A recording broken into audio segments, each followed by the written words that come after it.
você tiver com a sua Bíblia e puder abrir a sua Bíblia no livro de Atos, o capítulo é o 42, o capítulo 2, perdão, o versículo é 42.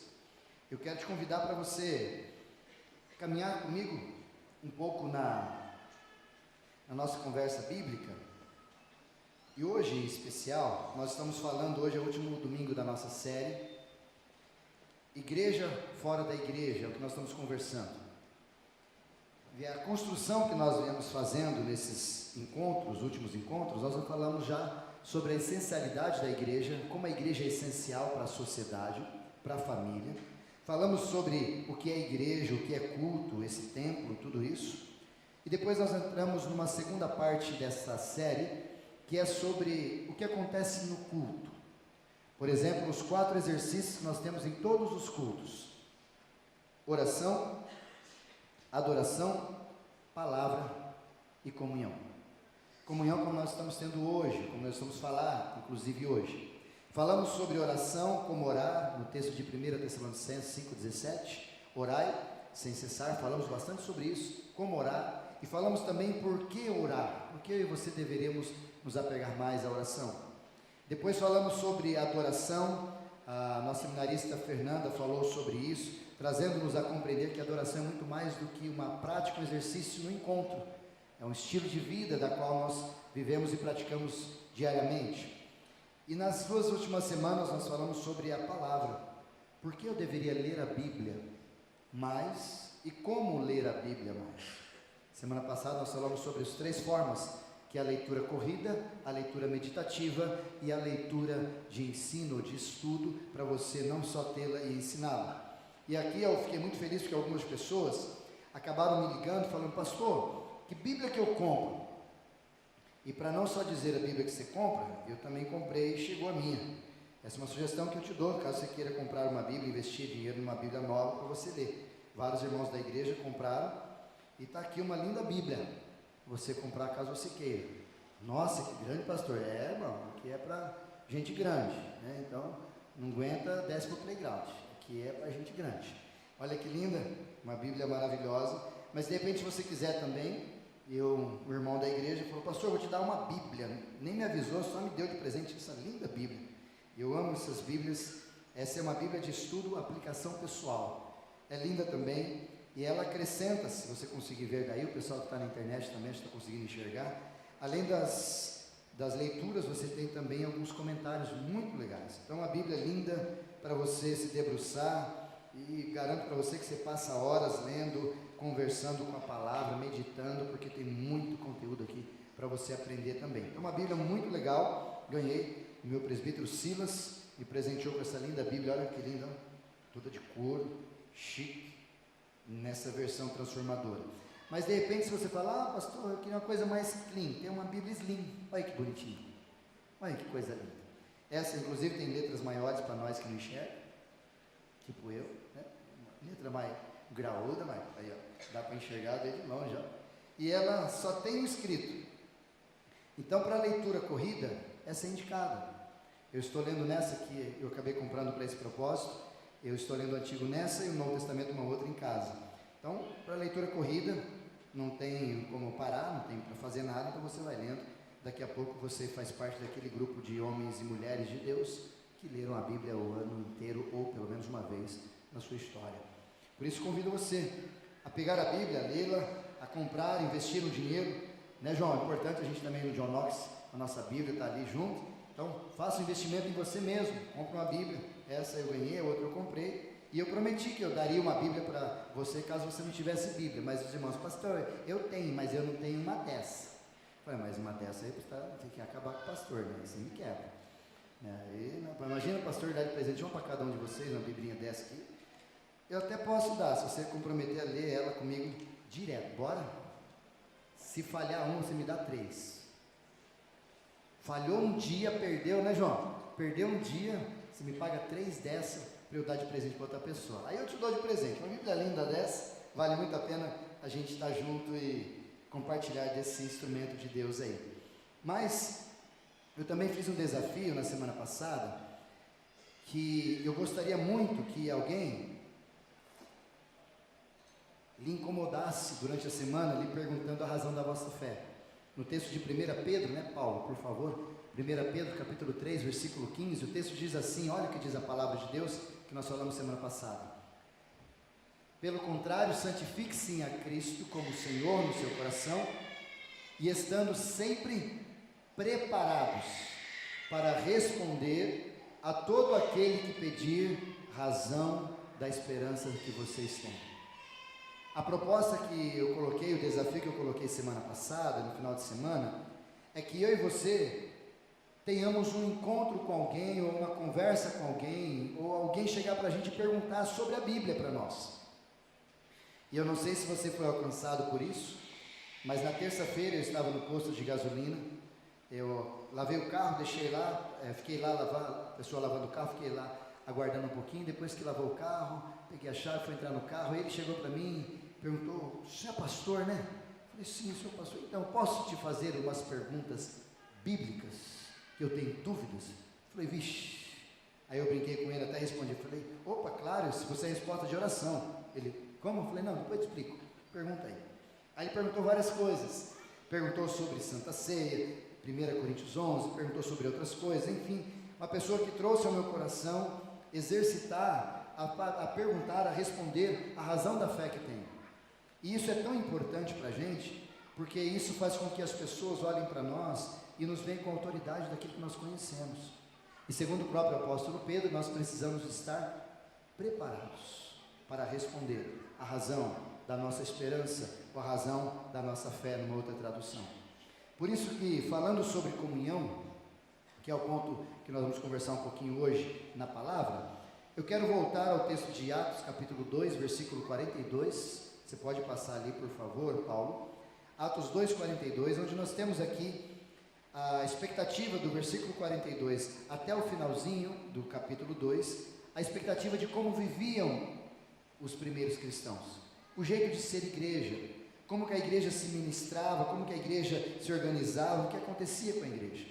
Por isso eu quero te convidar a olhar para a sua Bíblia, se você não tem, dá uma olhada aqui na tela que também vai aparecer para você, mas se você tiver com a sua Bíblia, risque ela, coloque ela, grife para você depois ler em casa também. Diz o texto assim, e eles perseveravam na doutrina dos apóstolos, na comunhão, no partir do pão e nas orações. Em cada alma havia temor, e muitos prodígios e sinais eram feitos por meio ou por intermédio dos apóstolos. Tudo o que eles creram, todos os que creram, estavam juntos e tinham tudo em comum. Vendiam as suas propriedades e bens, distribuindo o produto entre todos à medida que alguém tinha necessidade. Diariamente, perseveravam unânimes no templo, partindo o pão de casa em casa, e tomavam as suas refeições com alegria e com singeleza de coração, louvando a Deus, último versículo 47, e contando com a simpatia de todo o povo. Enquanto isso, acrescentava-lhes o Senhor, dia a dia, aqueles que iam sendo salvos. Um texto bem decisivo para nós, porque quando a gente vai falar de igreja, a gente tem que voltar ao nascituro da igreja, como a igreja primitiva vivia e como nós devemos viver também como igreja. Não só como missão, mas como propósito, como desafio e muitas vezes como comportamento, que é o que o texto faz. E é uma coisa importante aqui que a gente precisa desenvolver nesse contexto de Atos 2:42, é que a comunhão era algo que era inerente ao cristianismo, que é diferente de outros, nós vamos entender já exatamente isso. Mas a questão é que a comunhão, segundo o contexto, ela está num quadro ou numa plataforma onde a palavra perseverar estava antes dela. Se você observar na sua Bíblia, está dizendo, e perseveravam na doutrina dos apóstolos, na comunhão, no partir do pão e nas orações. Nas outras, me parece que não é tão necessária a perseverança, mas nessas são essenciais. Talvez é porque nós sabemos, e você há de compreender e de concordar comigo, que comunhão não é uma coisa tão agradável para muita gente. Tem gente que não gosta. Tem gente que não gosta de estar com gente. Tem gente que não gosta de viver muito em comunhão. E eu tenho dito isso porque nos últimos tempos, ou nesse tempo presente que estamos vivendo, talvez nós como pessoas estamos ficando cada vez mais chatas. O ser humano está ficando um trem xarope. As pessoas estão se ocupando muito mais em trabalhar com coisas, equipamentos, com algumas coisas que não conversam, do que com gente, porque gente está dando trabalheira. As pessoas estão cada vez mais egoístas, cada vez mais avarentas, cada vez mais orgulhosas, e os relacionamentos estão cada vez mais difíceis da gente aturar. E eu digo isso não somente em relacionamentos em relação à igreja, mas também em namoro. Hoje namoro você tem mais, casamento, a gente tá, daqui a pouco você fala, como é que você está? Eu separei. Estava no casamento, final de semana passado, fazendo o casamento do Marcelo, que estão em lua de mel ainda passeando, e conversando com o pessoal ali do som, e eu perguntei para eles, viu, me conta uma peripécia de casamento. Eu falei, pastor, aconteceu uma coisa esses dias que a gente achou muito estranho, uns anos já, que a gente achou muito estranho. O que foi? A gente fez um casamento do mesmo noivo 2 vezes. Ele casou em menos de 1 ano. Aí ele separou depois de 1 mês, depois casou de novo, e eles cantaram nos 2 casamentos. Eu falei, rapaz, falou, e outra mulher, o cara casou, e eu não sei se está mais junto, porque já foi 1 ano, 2 casamentos no ano com a mesma pessoa. Eu falei, rapaz, olha como o negócio está. E a gente sempre tem a tendência de achar que o outro é ruim, né? Meu casamento não funciona por causa da minha esposa. Não é sempre apontando para o outro? A situação da minha relação no meu trabalho é ruim por causa do meu patrão. É sempre apontando para o outro e nunca assimilando que às vezes nós também podemos fazer parte desse mecanismo onde nós não somos tão bons assim como a gente acha que nós somos. E isso vai afetando os relacionamentos, e cada vez mais a gente está vivendo algumas estruturas nos relacionamentos bem distantes. Não é à toa que nós estamos vivendo alguns momentos agora onde as pessoas estão gostando muito mais. Eu achava que essa frase nunca teria tanta propriedade, mas as pessoas estão amando mais os bichos do que os seres humanos, né? Outrora, natural, já dizia um pensador que com os bichos nós mandamos, os seres humanos nós relacionamos. Como estamos cansados de relacionar, nós preferimos mandar. Por isso os bichos são associáveis para nós. Você não quer que o bicho late, você briga. Você não quer que ele faça isso, você manda. Se você for maior que ele, então, que normalmente nós somos, ele te obedece de boa. Dá uma rosnadinha, você faz assim, acabou. Aí teu esposo, teu cônjuge, olha para você e fala, assim, e dá aquela loucura. Eu não quero mais você, volta para os seus pais, eu quero te devolver. É assim que funciona. Eu não quero mais trabalhar, meu patrão, não gostei. E aí nós vamos vivendo. Contudo, a comunhão, essa relação que nós temos, e a Bíblia fala muito claro sobre isso, ela não é algo somente da igreja, ela não é algo somente da religião do cristianismo. Para você ter uma ideia, esses 4 elementos que nós estamos falando aqui, a igreja fora da igreja, que é a oração, a palavra, a adoração e a comunhão, essas 4 também são privilégios de religiões, outras não são o cristianismo. Por exemplo, se você pegar a oração no islamismo, você tem uma postura de oração pelo menos 3 vezes ao dia, em horários específicos, numa direção, como acontecia no Antigo Testamento, quando Daniel estava orando e ele na direção de Jerusalém fazia suas orações. O islâmico tem a oração dele como elemento igual nós temos, diferente na sua porção, na sua instrumentalidade, mas ele também tem o exercício da oração junto para ele. A palavra, por exemplo, também, além de nós que temos a Bíblia, o islamismo tem o Alcorão, o budismo tem a Tripitaka, para ser o instrumento, o livro de sabedoria deles. Então cada um tem o seu livro, a sua desenvoltura, alguns creem mais, creem menos, mas cada uma das suas religiões tem o seu livro, a sua palavra. Na adoração, para você ter uma ideia, o hinduísmo, eles têm mais de 330 milhões de divindades. Então eles adoram o que puder, e como for, e é um estilo deles, é uma forma deles adorarem, e outras religiões também fazem uso da adoração para esse exercício. Contudo, a comunhão também existe neles. Quando você vê numa mesquita o povo islâmico reunido, eles estão juntos, ou em outro lugar onde os hinduístas estão reunidos, eles se reúnem talvez com uma ideia de comunhão.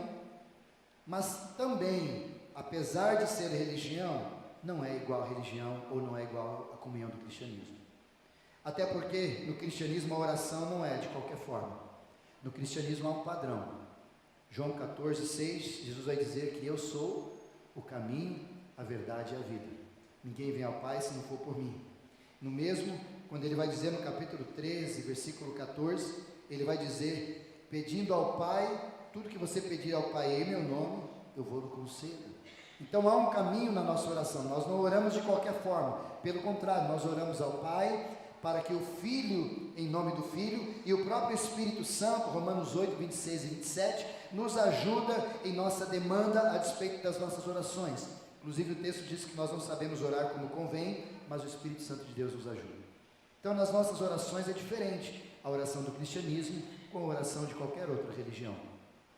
Na palavra, nós já temos, Salmo 119, versículo 105, fala sobre isso, lâmpada para os meus pés é a tua palavra e luz para os meus caminhos. Nós temos a palavra de Deus como regra de fé, nós temos esforço de lê-la, de entendê-la, de compreendê-la, coisas que algumas outras religiões já têm, mas ela é útil para nós em tudo que a gente precisa fazer. Por exemplo, 2 Timóteo, capítulo de número 3, por favor, Paulo, 2 Timóteo, capítulo 3, versículo 16, a palavra é bem clara, eu gostaria de compartilhar esse texto com você. Toda a escritura é inspirada por Deus e útil para o ensino, para a repreensão, para a correção, para a educação na justiça, versículo 17, por favor, Paulo, a fim de que, qual o objetivo da gente ler e olhar e se debruçar na palavra, a fim de que o servo de Deus, eu e você, sejamos perfeitos e perfeitamente habilitados para toda boa obra. É assim que é o desejo de Deus na nossa relação com a palavra, e não apenas um livro que está ali, que eu leio de vez em quando, ou qualquer outra coisa. Na adoração, Jesus mesmo, em Mateus capítulo de número 4, quando Satanás vai tentar Jesus lá no deserto, nessa tentação de Jesus no deserto, na última palavra de Satanás, no versículo de número 9, por favor, Paulo, capítulo 4, ou Lucas capítulo 4, mas 4, 9, coloca no 8 para nós, por favor, sobe um para a gente, por favor. Jesus respondeu, adore o Senhor, só Deus, e a Ele preste culto somente. Aí ele vai, Satanás, com a sua terceira pegada com Jesus, versículo 9, por favor, Paulo. Então o diabo levou, o 4, 9, Mateus, não Lucas, o Lucas é outro, isso, Mateus 4, 9, tudo isso te darei se prostrado você me adorar. E aí Jesus responde a Satanás, inclusive com a palavra de Deus, no livro de Deuteronômio capítulo 6, versículo 13, quando ele diz, vai embora Satanás, porque também está escrito, adore o Senhor, seu Deus, e preste culto somente a Ele. Ou seja, na nossa estrutura religiosa, como cristianismo, nós não temos adoração a A, B, C, não, nós adoramos apenas a Deus. Esse Deus trino, da qual se revela no Pai, no Filho e no Espírito Santo, como nós já falamos muitas e muitas vezes aqui. E essa atitude de adoração é diferente das outras religiões, que adoram vários deuses, inclusive várias divindades. No nosso caso, adoramos apenas a Deus. Mas na comunhão, especificamente, que é o caso que nós vamos falar, algumas religiões se encontram, algumas religiões às vezes estão próximas uns dos outros, mas só o cristianismo não chama de comunhão o corpo de Cristo, chama de uma estrutura e coloca esse nome, corpo. Só o Evangelho de Jesus, só o cristianismo faz com que o ajuntamento dos que creem nessa religião, nessa proposta, se torne, quando se ajuntam, não só uma igreja, mas um corpo de Cristo. Porque a igreja pode ser qualquer outro lugar, qualquer outra estrutura, qualquer outro ajuntamento, mas no corpo, na estrutura do cristianismo, nós somos chamados de corpo, e esse corpo tem uma cabeça, que é Jesus. Olha o que diz 1 Coríntios capítulo de número 12, por favor, Paulo, 1 Coríntios capítulo 12, versículo 27, olha o que diz esse texto, ora, vocês são o corpo de Cristo, e individualmente membros desse corpo. Quando falamos de comunhão, é diferente o relacionamento. Colossenses capítulo 1, versículo 18 também, por favor, Caio. Paulo, agora errei uma, Paulo, perdão. Ora, vocês são o corpo de Cristo. Opa, Colossenses 1,18. Ele é o cabeça deste corpo, que é a igreja. Ou seja, a igreja não é só uma igreja, não é só um ajuntamento. No Evangelho de Jesus, a igreja é um corpo. E esse corpo tem uma cabeça, ele é o cabeça. Ele é o princípio, o primogênito dentre os mortos, para ter a primazia entre todas as coisas. Ele é quem está no controle desse corpo. E cada um de nós, tanto eu quanto você, fazemos parte desse corpo. Por isso que às vezes, e até brinquei de manhã, que quando você não vem, ou você não exercita, você não entende que você é parte do corpo, digamos que você é a mão do corpo, ou o braço todo aqui do corpo. Quando você não vem, nós estamos adorando assim, ó, faltando você. Ou quando você é um membro morto, aquele que você não mexe. E assim que nós estamos adorando. Porque cada um de nós, no corpo de Cristo, no Evangelho, na comunhão, faz parte dessa liga, desse detalhe onde nós nos juntamos. Eu sou dedo, você é dedo, nós somos braços, somos mãos, somos as pernas, somos os pés. E nós nesse ajuntamento todo formamos um corpo, onde apenas um é o cabeça. Segundo o próprio texto, ele é o cabeça, Cristo é o cabeça da igreja. Não é o pastor, não é o fulano, não é o ciclano, não, o cabeça da igreja é Jesus. E aí vai uma diferença muito importante que você precisamos entender também, que nessa estrutura de comunhão da igreja, nós temos um diferencial fora do normal também. O diferencial que esse texto traz é que nós temos, e aqui eu queria que você entendesse um pouco algumas dimensões, inclusive vai ser estudado isso no John Knox em outros módulos, né, João? Mas essa dimensão do Pai Criador, do Filho Redentor e do Espírito Consolador. Entenda comigo esses três elementos. O nosso Evangelho, ou o cristianismo, ele é falado a despeito da Trindade, chamamos isso de Trindade, Deus Pai, Deus Filho e Deus Espírito Santo, com suas ações, funções que atribuídas a nós. O Deus Pai Criador, você tem toda a narrativa dele nesse aspecto, a partir de Gênesis. Você tem Deus Filho, o Redentor, que veio como um presente de Deus, do Pai, a nós, para fazer essa redenção e a justificação, no final a glorificação, enfim. E depois você tem a ação do Espírito Santo, que vem a partir daquilo que Jesus falava aos seus discípulos. Mas uma coisa interessante, disse isso pela manhã, e eu gostaria que você guardasse essa expressão.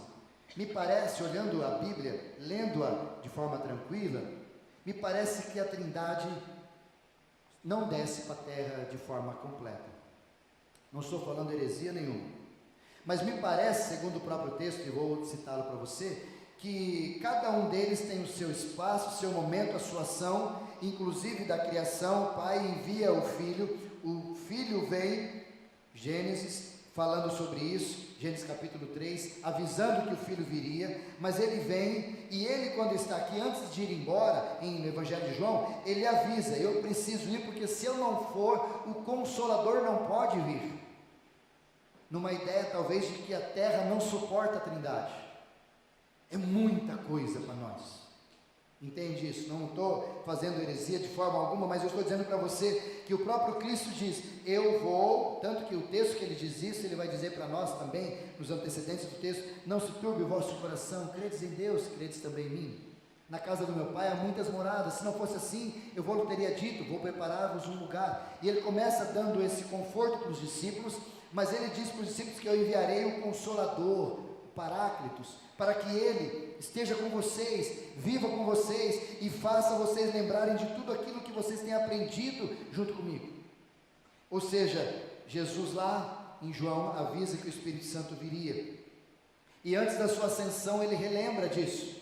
Atos capítulo de número 2, Atos capítulo 1, melhor, versículo 8, Atos 1, 8, recebereis poder, quando ele vai avisando, o Espírito Santo de Deus, recebereis poder ao descer sobre vós, o Espírito Santo, e ser-me-eis testemunhas tanto em Jerusalém, Judéia, Samaria, até os confins da terra. Ou seja, a obra do Espírito Santo, que foi avisada pelo Pai, e que agora está sendo instituída pelo Filho, que na sua ascensão sobe, e o Espírito Santo desce na igreja, numa festa de Pentecostes, para estar, fazer, e diferente das religiões, morar em nós. Uma coisa importante que você precisa sempre lembrar é que as outras religiões, nenhuma delas te promete alguém andando com você do céu. O islamismo não diz para você, ó, Allah vai mandar alguma coisa para ficar dentro de você. Não prometeram, porque não é assim a estrutura deles. O hinduísmo também não.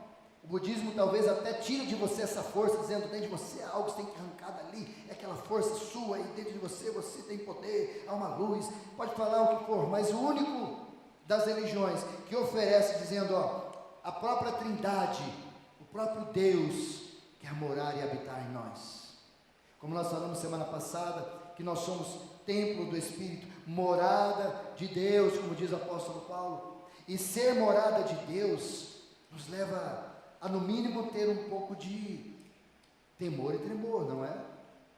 Porque Deus habita em nós, Deus está dentro de nós, Deus está com a gente o tempo todo, relacionando-se com a gente, e para a comunhão que nós vivemos, já que a Trindade é a primeira comunhão, segundo Dietrich Bonhoeffer, ele vai dizer isso para nós que vivemos na comunhão, temos um elemento que as outras religiões não têm para viver em comunhão, que é o Espírito Santo, que nos ajuda em meio às nossas jornadas, que nos ajuda a viver esses parâmetros, essas circunstâncias e situações, das quais, na hora que nós vamos fazer alguma coisa, o Espírito Santo sempre estará ao nosso lado, nos fortalecendo, dentro de nós, nos avisando e falando comigo e com você. Então, por isso que eu gosto de dizer, e eu queria que você entendesse isso com tranquilidade, que nós somos um povo de uma religião diferente.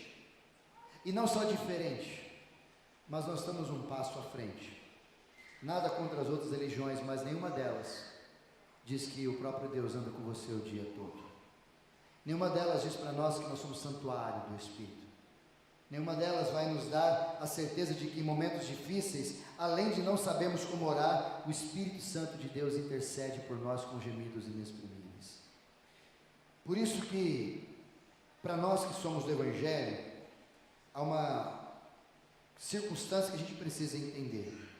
Segundo John Stott, no seu livro Discípulo Radical, ele diz para nós que, por ter sido criado, eu e você, segundo Gênesis capítulo 1, versículo 26, 27 e 28, façamos o homem a nossa imagem e semelhança, me parece que Deus deixou pelo menos 3 atributos comunicáveis dentro de nós, que eu e você temos. Por exemplo, segundo o livro de Eclesiastes, capítulo 3, vai dizer para nós que Deus colocou dentro de nós a transcendência, que é o senso de eternidade. Querendo você ou não, pastor, eu não acredito em Deus, eu não concordo muito com esse negócio de Deus, tá, para mim, nada.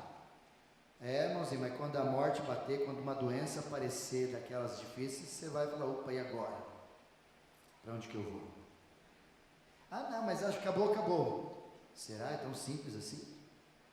Porque dentro do nosso coração há uma transcendência, um senso de eternidade que foi colocado pelo próprio Deus dentro de nós. A segunda carência que nós temos é a questão de adorar alguém ou alguma coisa. O livro de Romanos, capítulo de número 1, vai falar sobre isso e dizer que nós invertemos, que nós confundimos e que ao invés de adorarmos o Criador, nós adoramos a criatura no lugar do Criador, porque nós temos uma ânsia, uma carência, um desejo de adorar alguém ou alguma coisa. E a terceira carência que nós temos é um senso de relacionamento, de comunidade.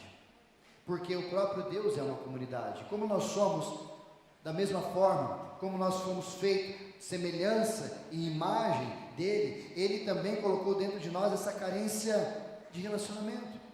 Tanto que nós não conseguimos nascer sozinhos. Nós temos que alguém ajudar nós para arrancar nós de lá. Para morrer, nós não morremos sozinhos, tem que alguém pôr nós dentro do trem, carregar e jogar nós para lá. De qualquer forma, quer vivendo ou morrendo, ou no dia a dia, antes desses 2 momentos acontecerem, entre eles, nós precisamos de gente. O senso de relacionamento é muito intrínseco dentro de nós, e a comunhão é inerente para todos nós, inclusive para aqueles que se encontraram com Jesus.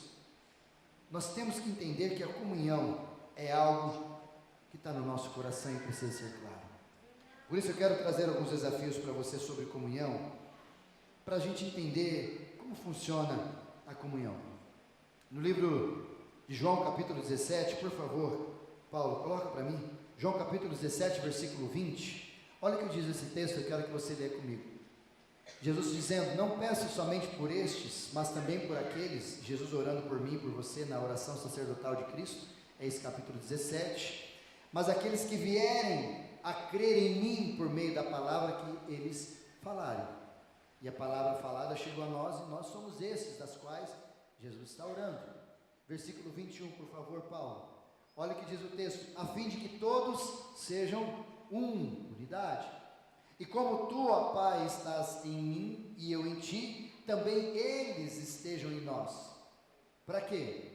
Para que o mundo creia que tu me enviastes. Nesse detalhe, eu queria que você guardasse a primeira verdade no seu coração: é que a comunhão sempre precederá uma crença. A comunhão sempre precederá uma crença. Em que sentido, pastor? Quando o texto diz bem claro que eles vão crer, antes mesmo de nós falarmos, como está dizendo o texto, para que o mundo creia que tu me enviaste, não está dizendo ali em momento nenhum sobre palavra, mas está dizendo sobre relacionamento, sobre comunhão, ou seja, uma igreja que vive em comunhão, uma família que vive em comunhão, algo que vive em comunhão, ela tem uma mensagem, ela tem um discurso, ela tem uma narrativa da qual a gente olha, e no Evangelho de Jesus é essa expectativa que é gerada dos céus a respeito da igreja de Jesus, para que na nossa comunhão as pessoas olhem para nós e percebam quem nós somos e o que estamos vivendo. Olha o versículo seguinte, por favor, Paulo, 22 e até o 23, por favor. Eu lhes transmiti a glória que me deste, para que de novo sejam um, como nós o somos. E no 23, eu neles, tu em mim, a fim de que sejam aperfeiçoados na unidade. Para quê? Para que o mundo conheça que tu me enviastes e os amastes, como também amastes a mim. O primeiro discurso que as pessoas vão ler, ouvir ou ver, como você quiser, é sobre a nossa comunhão. E eu tenho tristeza em ver isso, em falar sobre isso de forma concreta, porque me parece, a gente faz parte do conselho de pastores aqui da nossa cidade, e me parece que o povo crente não é um povo unido, né? Nós não queremos estar juntos. Parece que a Bíblia, dessa parte, desse texto, foi arrancada de nós. Parece que é uma competição, parece que em vez da gente concorrer com o inferno, como diz Jesus a Pedro, quando ele vai dizer que as portas do inferno prevalecerão contra a igreja, mas parece que a gente concorre com a igreja, e essa união, essa unidade, que ele não está falando da igreja presbiteriana, da assembleia, da quadrangular, não está falando de igreja nenhuma, está falando do corpo de Cristo, e ele está imaginando que esse corpo de Cristo vai viver uma unidade tão grande que as pessoas lá fora vão olhar e falar: é verdade, o mundo precisa conhecer essa verdade, que Jesus veio. Mas infelizmente parece que a gente não vive assim tão fácil. E isso não é sobre quem está lá fora, é sobre nós. Isso não é sobre as pessoas de outras denominações, mas é sobre nós. Como que nós vivemos os nossos relacionamentos? Como que nós vivemos a comunhão de Deus aqui com a gente, dentro da denominação, dentro da igreja? Ou como você é lá fora, quando as pessoas perguntam para você: você de qual igreja você é? Como é que funciona? A pessoa vai dizer para você: sou da igreja X. Que tipo de restante de conversa tem quando falam disso? Dia desses, brincando com uma pessoa na academia, aí ela perguntou para mim assim: que igreja você é? Tal, ali da rodoviária. Pastor da rodoviária, conheço. Tem um amigo meu que vai ali. É? E ele está gostando? Rapaz, está gostando. Ele falou que a igreja é legal. Eu falei: fã, boas notícias. Mas nem sempre é assim. Estava contando para minha esposa, para um casal que eu estava essa semana jantando com eles, e nessa conversa, nessa janta que estávamos ali, eu contei sobre uma experiência que eu tive alguns meses, alguns anos atrás já, que um pastor na cidade teve um problema e uma ovelha daquele pastor estava vindo congregar com a gente aqui. E aí, de repente, lá no salão de cabeleireiro, as mulheres ali conversando, aí saiu o assunto, uma membro da nossa igreja, ela estava quietinha ali ouvindo só, aí falaram: não, o pastor lá ganhou dinheiro, que não sei o que e tal. Aí perguntaram: qual pastor é esse? Que igreja? Aí a irmã, não sabendo das informações: aquele lá da rodoviária. Então era o pai aqui, né? A irmãzinha que estava lá, a Júlia, filha do Fábio, moreninha, né? Aquele jeitinho pequenininho dela. Ela falou que ela levantou a cabeça, olhou assim: o que é? Você está falando de qual pastor? Você está enganado, hein? Meu pastor não é assim não. Você está equivocado a respeito do pastor, você está frustrado aí, eu não sei o que é, mas se você conhecer meu pastor, e ela falou que ela fez um barraco certo. Ah não, eu confundi o pastor. Não sei, João, se lá é assim também, mas nós temos defensores aqui, graças a Deus. E isso é tão importante por quê? Porque a nossa ação, ela sempre está sendo vista e observada por todo mundo, gente. Nós não vivemos para que vejam, mas não quer dizer que eles não estão olhando e observando o que nós estamos fazendo, até porque antes deles encontrarem uma Bíblia para ler, como nós temos aqui, a primeira Bíblia, a primeira relação do Evangelho que eles vão ver é sobre a nossa unidade, é sobre como nós nos comportamos no trabalho, sobre como nós somos no jogo de futebol, meu querido Johnny, como nós somos nas nossas dimensões de diálogo. É ali que as pessoas vão ver a gente. E quando Jesus nos chama a atenção sobre isso, dizendo que o mundo conhecerá-nos por causa da unidade que nós temos, é preocupante porque as nossas igrejas, infelizmente a própria comunhão da igreja, a gente não vive assim. O apóstolo Paulo tinha esse problema na igreja, Michael, de Corinto, óbvio, da igreja de Corinto. Corinto perdeu? Empatou ainda? Opa, que pena, quer dizer, que bom, não sei. Os corintianos, meus amigos aqui, né, Michael? E Paulo vai falar sobre a igreja de Corinto, e quando ele conversa com a igreja de Corinto, ele fala dos problemas, das dificuldades que aquela igreja tem, e uma das dificuldades que eles têm é que o testemunho que eles estão fazendo para fora está sendo feio demais, feio demais. E Paulo vai, chama a atenção daquele povo, chama a atenção daquela igreja, para que eles possam voltar e perceber que o testemunho que eles estão dando, está dando prejuízo, desserviço ao Evangelho de Jesus. E talvez se Paulo escrevesse às nossas igrejas hoje, que tipo de ação nós estaremos respondendo a Jesus? Uma segunda verdade que eu quero que você guarde, além de que a comunhão precede a nossa crença, aos nossos discursos, às nossas palavras, a comunhão também, ela é mais poderosa que a pregação. Como assim, pastor? Olha João capítulo de número 13, por favor, Paulo, João capítulo 13, olha o que diz esse texto, guarde isso no seu coração, versículo 34, versículo 35, João capítulo 13, eu lhes dou um novo mandamento. Qual é o mandamento? Que vocês amem uns aos outros. Eita, Jesus fala umas coisas que difícil para nós, né? Pode deixar lá, Paulo. 34 ainda, por favor. Assim como eu vos amei, ou seja, eu sou o parâmetro para vocês amarem, que eu quero que vocês amem uns aos outros. Jesus é o parâmetro e ele nos dá ordem para a gente fazer o que tem que ser feito. Versículo seguinte, 35, Paulo, por favor. Nisto, nesse amor, nessa relação de irmãos em Cristo, todos conhecerão que vocês são meus discípulos, se tiverem amor uns com os outros. Então as pessoas vão conhecer a gente que é discípulo de Jesus, não é por causa da Bíblia grande que nós carregamos, não é por causa do bibrão, não é por causa do cumprimento, mas do Senhor. Isso tudo é importante, mas não é por isso que o texto está dizendo. Jesus está dizendo que eles conhecerão que nós somos discípulos de Jesus por causa do amor, da relação, da comunhão. Então é mais importante o que nós fazemos nesse processo de ser gente, unidade e comunhão, do que ficar pregando ou aparentando ser o que nós não somos. E o que nos falta é essa comunhão. Nós somos conhecidos, deveríamos ser conhecidos como os discípulos por causa da comunhão. Mas tem mais uma coisa que eu queria que você atentasse também. Terceira verdade, que a comunhão é mais importante que a adoração. Ou seja, o estar aqui é importante, tem o seu espaço. Mas Jesus em Mateus capítulo 5, versículo 23, por favor, Paulo, olha o que Jesus nos ensina nesse texto. E aqui talvez é um pouco mais complicado para nós, inclusive em virtude da nossa Santa Ceia. Capítulo 5, versículo 23, Paulo. Não, 26, 23. Portanto, se você estiver trazendo a sua oferta ao altar, vindo adorar, como é de costume, e se lembrar que um irmão seu tem alguma coisa contra você, o que você tem que fazer? Versículo seguinte, por favor, Paulo. Deixe diante do altar a sua oferta, pare ali, vá primeiro reconciliar com o seu irmão, comunhão, unidade, e depois volte e faça a sua oferta e venha adorar.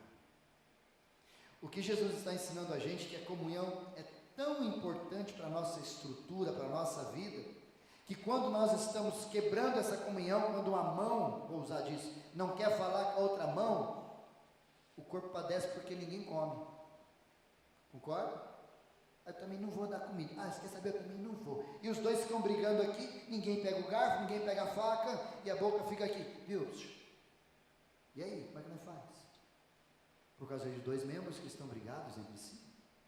E quando Jesus olha para isso, ele tem essa ação de dizer, quando vocês forem adorar, quando vocês estiverem, numa outra tradução mais para o nosso momento, quando você vier para o culto, se você lembrar que tem alguma coisa, ajuste o quanto antes. Se você ler a continuidade desse texto, ele vai dizer que você precisa fazer isso o quanto antes, para que você não seja entregue a Satanás e ele tenha o que quiser sobre a sua vida. Coloque para a gente o versículo 25, por favor, Paulo. Entre em acordo sem demora com ele, o adversário, aquele que você estava mal, enquanto você está com ele no caminho, para que o adversário não entregue você ao juiz, o juiz entregue você ao oficial da justiça, você seja jogado na prisão.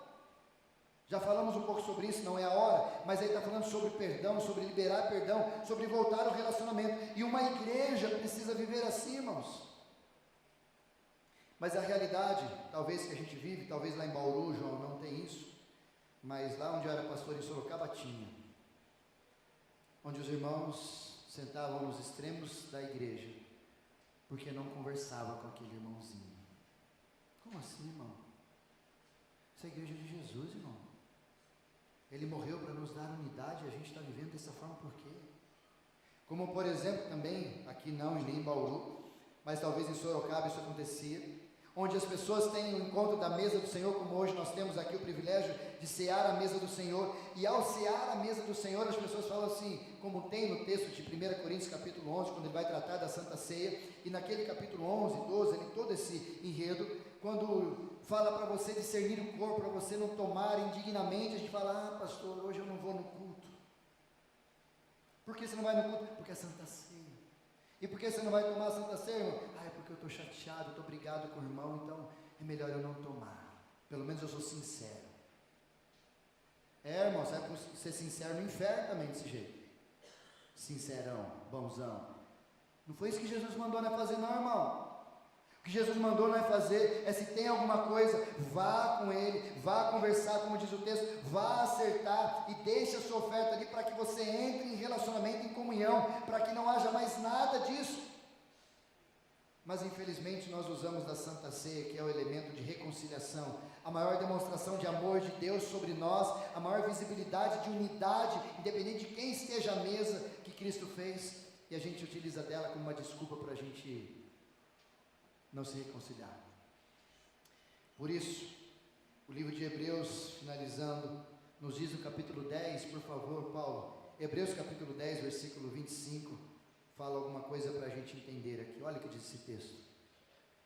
Não deixemos de nos congregar, como é costume de alguns, ou seja, já naquela época tinha gente que não gostava de gente, tinha gente que vivia desigrejado, tinha gente que ir para a igreja não era tão bom assim, não fazia tanto sentido, estava desanimado, estava chateado com alguém, com alguma coisa, ou com o que aconteceu. Já era daquele tempo a palavra do autor aos Hebreus dizendo, não deixemos de congregar como alguns estão fazendo.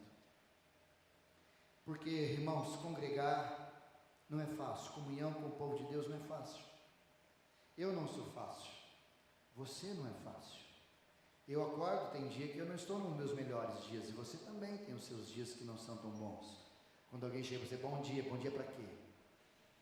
Eu tinha um irmão, um amigo, quando eu trabalhava em Londrina, eu nunca conheci um cara tão pessimista como esse irmão. Ele trabalhava na ST, a gente mexia, trabalhava como estagiário de técnica eletrotécnica, mexia com central telefônica, acho que alguns aqui nem sabem o que é isso, sabe aquela central telefônica digital, para chamar, né? Aquela coisa assim, ó, doideira. A Nanda nem sabe o que é isso, né? Nem tem nem ideia do que eu estou falando. Os mais velhos aqui sabem disso.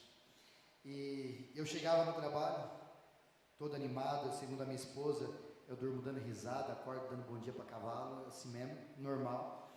E uma vez eu cheguei no trabalho lá, esse amigo nosso, eu cheguei, bom dia para você, porque eu já comecei mal. E a gente sentava em umas mesas assim para fazer manutenção de telefone central, então ele sentava do lado, o dia vai ser terrível. Aí, horário do almoço, cada um pegava a sua marmita, pegávamos ali, e aí, Oh, bom almoço para você, Deus abençoe. Espero que não tenha estragado minha comida nesse calor. Oh, miserável. Aí ia embora. Viu? Um abraço, até amanhã, Deus abençoe. Não sei, se eu não morrer até amanhã eu volto a trabalhar. Oh, Jesus. Eu não sei se o ser humano casou, o que ele fez da vida. Mas gente difícil, né? Imagina ter que comungar com um irmão desse. Imagina ter que dar paz ao Senhor para o irmão. E aí, Deus abençoe, mas é para quê? Por isso que às vezes a gente fala uns com os outros e conversa nesse diálogo. Irmão, dá um abraço no seu irmão aqui. Diga para ele, Deus abençoe. Por que? Eu não quero, eu não gosto. Que mal com a vida, irmão. O que Jesus fez por nós? Cadê a alegria da comunhão, a alegria da restauração, a alegria de não sermos mais escravos do pecado, e agora somos escravos, servos, donos de Cristo? Cadê a nossa alegria por viver assim? Mas nós somos obrigados. E aí o autor vai dizer para nós na continuidade: não deixe de congregar. Pelo contrário, façamos admoestações, chame a atenção. Chega aquele irmãozinho que não vem, chama ele, fala: meu irmão, está chegando o dia, ou seja, os dias estão ruins, os dias estão maus, as situações estão ficando cada vez mais difíceis. Se você abrir mão da comunhão, você vai se perder em meio a essa jornada. Não abra mão não, é isso que o texto está dizendo para nós. Porque talvez, eu concordo com você, que congregar não é fácil, mas deixar de congregar é pior ainda, é um desserviço para a nossa vida cristã. Porque a marca de uma igreja saudável é a comunhão. A marca de um cristão saudável é desejar viver em comunhão, é evidência de que o nosso Pai e nós estamos juntos, como já falamos em João, capítulo 17, capítulo 13 e outros textos mais. Por isso, queridos, quero deixar alguns conselhos no livro de Romanos, capítulo 12, por favor, Paulo. E quero ler contigo e pedir para você lê-lo durante a semana, esse texto, para a gente partir para o encerramento da nossa explanação. Capítulo 12 de Romanos, versículo 1. Olha o que diz esse texto. Palavra clara de Paulo à igreja de Roma. Portanto, meus irmãos, pela misericórdia de Deus, eu peço que vocês ofereçam o corpo de vocês como sacrifício vivo, santo e agradável a Deus, que este é o culto racional de vocês. Pode ir passando, Paulo, por favor. Não vivem conforme os padrões desse mundo, mas deixem que Deus os transforme pela renovação da mente de vocês, para que vocês possam experimentar qual é a boa, agradável e perfeita vontade de Deus. Versículo de número 3, ele continua trazendo a mesma tratativa. Porque pela graça que me foi dada, digo a cada um de vocês, que não pense de si mesmo além do que convém. Ou seja, não se ache, irmão, não se ache como fariseu, como publicano, que na oração disse de si para si: eu sou top, gente do céu, eu sou quase um Jesus tchu, eu sou demais, sou bichão, sou um ungidão, não é assim, João? Sou um ungidão. Não pense de si. Ele está falando de comunhão. Pelo contrário, pense com moderação, segundo a medida da fé que Deus repartiu a cada um de vocês. Versículo 4. Porque assim como num só corpo temos muitos membros, mas nem todos os membros têm a mesma função. Cada um tem um compromisso, uma particularidade. Versículo 5, pode ir descendo, Paulo. Assim também nós, embora sejamos muitos, somos um só corpo em Cristo e membros uns dos outros. Versículo seguinte, pode ir descendo, Paulo. Temos, porém, diferentes dons, segundo a graça que nos foi dada. E aqui, só para você entender, os dons, segundo a demanda, a ação e reação do Espírito Santo sobre a nossa vida, é para a edificação da igreja. Mas há duas ações que o Espírito Santo faz comigo e com você, que é produzir dons, além de conforto, consolo, etc., que é processo do Paráclitos. Mas a segunda que a Bíblia vai dizer, além dos dons de 1 Coríntios e de Romanos, também é em Gálatas capítulo 5, os frutos. Na expectativa da gente entender que os dons é para a edificação da igreja, é o que Deus traz no corpo, na comunhão. Então há um propósito da gente ter comunhão e o Espírito Santo pairando e agindo no meio de nós, mas também há um propósito do Espírito Santo na minha e na sua vida, que são os frutos, que é lá para fora, que é o que nós somos, o que nós nos comportamos e o que nós visualizamos para os outros quando enxergam para nós os frutos. Eu sinto em te dizer, mas a gente tem mais dom do que fruto na nossa caminhada como povo de Deus. Tem gente maluca procurando dons, como por exemplo, nada contra, fique à vontade, mas talvez se você pudesse, em vez de procurar dom de língua, procure ter o fruto do Espírito, domínio próprio, para dominar a sua língua. Seria mais eficiente, seria melhor o testemunho, não acha? Das pessoas olharem para nós e falarem: opa, esse povo é unido, esse povo tem consenso, esse povo tem uma palavra, esse povo sabe o que faz. Por isso que os nossos frutos, segundo o próprio texto, os dons são para exercício da igreja, mas os frutos são para a visualidade daqueles que estão lá fora, enxergar quem nós somos e o que nós queremos. Mas ele continua, pode ir passando, por favor, Paulo. Se é mistério, dedique-se ao ministério. O que ensina, dedique-se ao ensino. Pode ir passando. O que exorta, faça com dedicação. O que contribui com generosidade. O que preside com zelo. E que exerce ministério. Esse ministério que exerça com misericórdia e com alegria esse tal do serviço. E que o amor seja sem hipocrisia. Sem hipocrisia. O irmão está lá na sua igreja, você conhece? Deus abençoe. Deus abençoe. Ô irmão, cadê nós? Cadê o abraço? Cadê a comunhão? E já dizia um autor que ele fala assim: se o irmão não gosta da comunhão dos santos aqui, é muito provável que você não está preparado para ir para o céu, porque lá você vai ter que viver isso, irmão. E eu espero que Deus coloque você do ladinho daquele irmão que você não gosta. Só para você olhar e falar: nossa, não acredito que ele veio também. Vamos dar uma olhada nessa lista aí, pai. Vamos conversar, porque o senhor não sabe algumas coisas que eu sei. Não é assim que a gente acha que vai fazer? Odeiem o mal, apeguem-se ao bem. Pode ir descendo, Paulo. Amem uns aos outros com amor fraternal. Quanto à honra, deem sempre preferência aos outros. Elogiem. Como eu brinco com vocês, vê se alguém está perfumado, se alguém está cheirosa, diga: como está bonito hoje, eu estava tão elegante de... Como é que é a cor que eu estava? Lilás, é isso, né, dona Elas? Lilás, gravata. A pessoa falou: pastor, o senhor está elegante de lilás, combinando. Mal sabia que eu estava muito de calor, porque eu vim para cá de madrugada. Muito de calor, aquela blusa aqui, todo mundo de camiseta, e eu de blusa. Mas fala. E uma vez me disseram: pastor, mas se eu falar e o outro se achar, é problema dele, irmão. Mas fala que você está bonito, fala que você está elegante. Fala para a esposa, inclusive para o seu cônjuge, quer seja homem ou mulher, né? Se você não falar, alguém vai falar. Então é melhor que ele escute dos seus lábios, correto? Até porque já ouviu dizer aqui: quem não dá assistência abre a concorrência e perde a preferência. Então fala para o teu marido, fala para a tua esposa que ela está bonita, que está elegante, que está cheiroso. Façam isso. Quanto ao zelo, ao serviço, segundo a outra tradução, não sejam preguiçosos. Sejam fervorosos de espírito, servindo ao Senhor. Pode continuar. Alegrem-se na esperança. Sejam pacientes nas tribulações e perseverem nas orações. Ajude a suprir a necessidade dos santos, de todos nós. Veja se alguém está precisando de alguma coisa, ajude a suprir. Inclusive, pratiquem hospitalidade.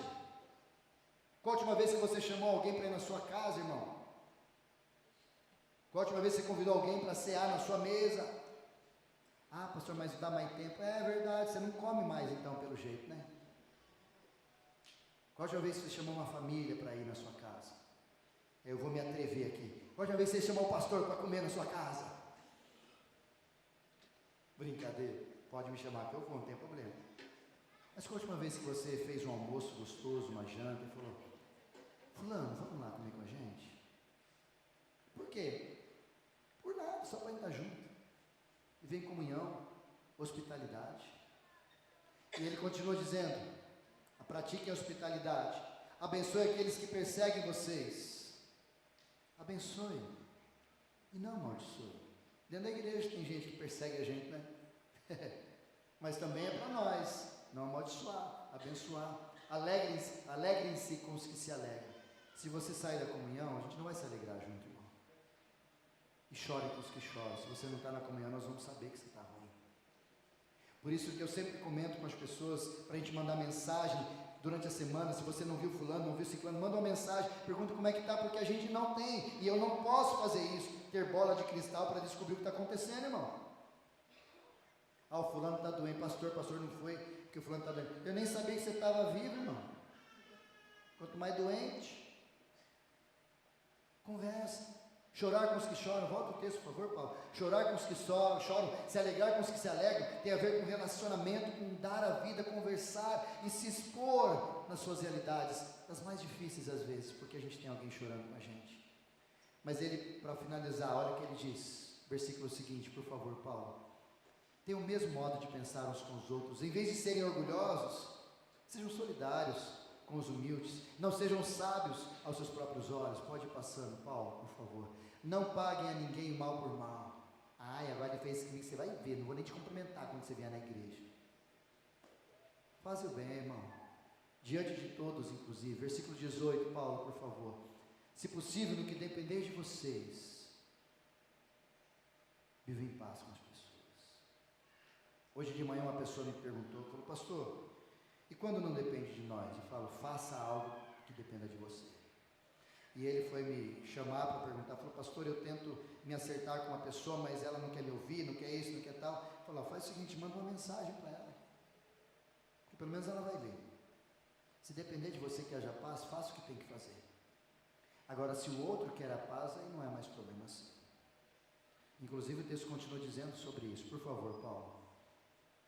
Meus amados, não façam justiça com as próprias mãos, mas deem lugar à ira de Deus, pois está escrito, a mim pertence a vingança, eu retribuirei, diz o Senhor. E versículo 20, Paulo, façam o contrário.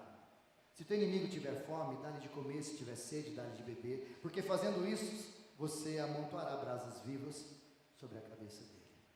E finalizando o versículo 21 de Romanos 12, não deixe vencer pelo mal, mas vença o mal com o bem.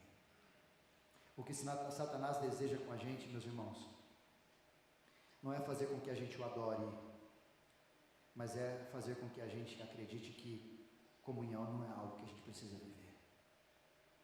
Mas um povo unido, um povo forte, o próprio livro de Eclesiastes vai dizer isso para nós, ser dois é melhor do que um, ser comunidade é melhor do que ser sozinho. E eu e você precisamos entrar nisso, engajar-se nisso. E viver igreja fora da igreja é entender que viver em comunhão não é só nesse ajuntamento, mas isso aqui pode se expandir. Você pode viajar, você pode sair. Eu gosto muito de viajar com alguns irmãos, inclusive da nossa igreja, levo para viajar, vou viajar junto, vou passear, porque nas viagens a gente vive, a gente conversa nas mesas. A comunhão acontece, ela desenvolve, ela cresce nas nossas relações. Por isso, para você ouvir, refletir e agir, nós estamos encerrando para a gente participar da ceia e a última parte da nossa celebração dessa noite. Para você ouvir, refletir e agir. Todos nós precisamos uns dos outros. Isso faz parte da gente. Isso é carência nossa. Não ache que você pode ser alguém sozinho. Você pode ir até algum lugar, mas não tão longe se você for sozinho. Segunda verdade que eu gostaria que você guardasse: a bênção na comunhão, que muitas vezes eu e você estamos perdendo.